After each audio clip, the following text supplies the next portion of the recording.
Magic Man, the tennis preacher, the prophet, the psychic, coming back at you again with another video. Okay, man, it's getting to be really good, people. But before I'm going to do the two people I'm going to talk about today, Potro and Cilic. I'm not going to make this video too long. I'm going to do a separate preview because they play, God, let me get it right.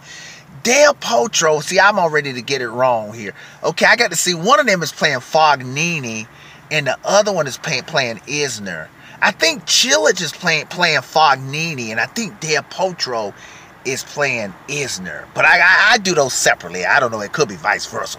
Okay, people, this is a request from about 3 days ago. Somebody asked me, do I believe can Potro win the French Open?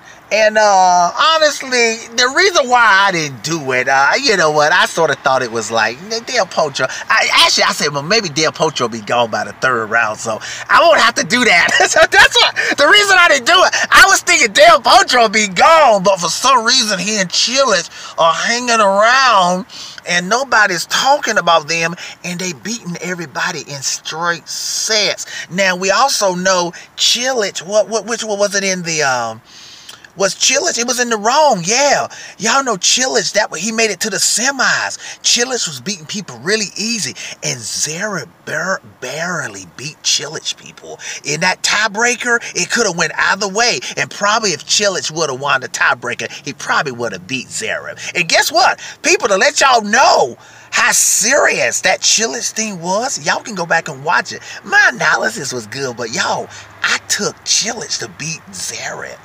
So, I took him for a reason. Now, you may say, well, what you talking about Cilic? I thought you was answering the question of Potro. No, I want to put both of these guys, people. Does Potro or Cilic have a chance, a decent chance, of winning the French Open? Now, we know whose side of the draw they're on, so let's forget about the Djokovic and Zverev and all those guys on that side. It's all about Nadal. Can those guys beat Nadal? Do they have a chance? See, the question should be not, do they have a chance of winning the French Open? Can they beat Nadal? Well, because those are two questions. First of all, they got to beat Nadal, and then they're going to have to deal with whoever's on the other side. But the biggest thing is to beat Nadal. Okay. Do they have a chance of beating Nadal? Okay, people, this is easy video. Okay. The question is, there are many answers to that question. If Nadal plays a high level on a high level, in the super level, or medium, if he stays in the super level, Cilic or Potro would not beat Nadal on clay. Okay, on grass, on hard court, it's a different story. But Nadal, I'm not saying Nadal because Nadal's U.S. Open champion and Wimbledon champion too, but I'm just saying it would be a lot easier for Potro and Cilic if they on their game to beat Nadal on the faster surfaces, okay? Not saying Nadal can't take care of them too because he's done that before. Okay, but let's get back to that question. Now, y'all know I already made 2 videos and I came back and reaffirmed, sort of gave some clarity to that whole thing I was talking about. That y'all remember when Nadal struggled against Bolelli the first round, I said that was a bad sign. Now, but I did say that doesn't mean that Nadal can't win the French Open now. But it's a bad. But I said it's a bad sign, meaning that if he drops, it could be or if his opponent like a Cilic or Potro play at a higher level, it could be trouble for Nadal. Okay, now then I came back and gave some clarity saying that doesn't mean he can't win the French Open. And so I asked the question, like, is Nadal out of the woods? As far as this being a bad sign, is he out of the woods? Okay, and I said it's a 30% chance he's out of the woods, that he's still in the woods, but it's a 70% chance he's out of the woods, but a 30% chance he's not out of the woods. And the reason I said 30%, you all thought I was talking about that possibly, and I mentioned that Zverev and Zverev and the Djokovic could beat Nadal in the finals, okay? And I mentioned that in the video, but even I forgot to say, but I knew what I was talking about. is Cilic. He got to get this word. Listen, he got to get past Cilic or Del Potro first. So now here's the deal. If the Nadal drops, then listen, Cilic is a U.S. Open champion.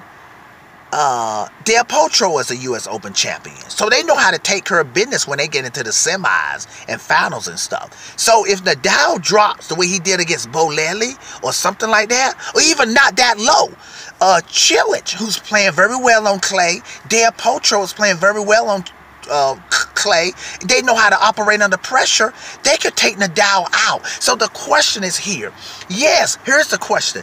Yes, they could beat Nadal if Nadal drops low enough, where low enough and their level tops his lower level. But if Nadal, but they cannot beat Nadal on clay if Nadal stays in the somewhere up in the, even if it's the low super level mode.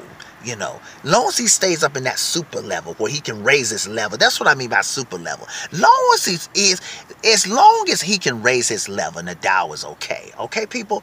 But now it's funny that nobody's talking about, I mean, narratives can change. We all talking, only thing people talking about, including myself, is Nadal, the Djokovic, Zverev. Is it a bad side, a good side? Nobody's talking about Cilic and Del Potro, and that's good for them because they under the radar and there's no pressure. So nobody, they are not under any pressure. And man, let me tell you something, in a champion, and they are champions, they're not multiple champions the way the Djokovic and Nadal and Federer are, but they are champions. Not Master Series champions, but US Open champions. So if Nadal drops enough, and Cilic and Del Potro, y'all know when they playing out of their mind, and you drop, Federer will tell you that. They can be hard to beat. So yeah, Nadal, that's what I mean. He's not out of the woods. Forget the Djokovic and Zverev. So y'all see what I'm saying. I say there's a 30% chance. And you know what I like? I like the Nadal fans. See, one thing I like about the Nadal fans, Federer fans, they know Federer.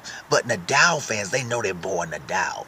If you notice in the comment section, people, even though I say Nadal is 30% not out of the woods, 70% out, and 70% can win the French Open. But he's 30% out, meaning there's a 30% chance that there could be a booby trap awaiting him, or there could be problems. Okay, I noticed no Nadal fan, and believe me I can tell you Nadal fans, y'all can go back and look at the history of my channel.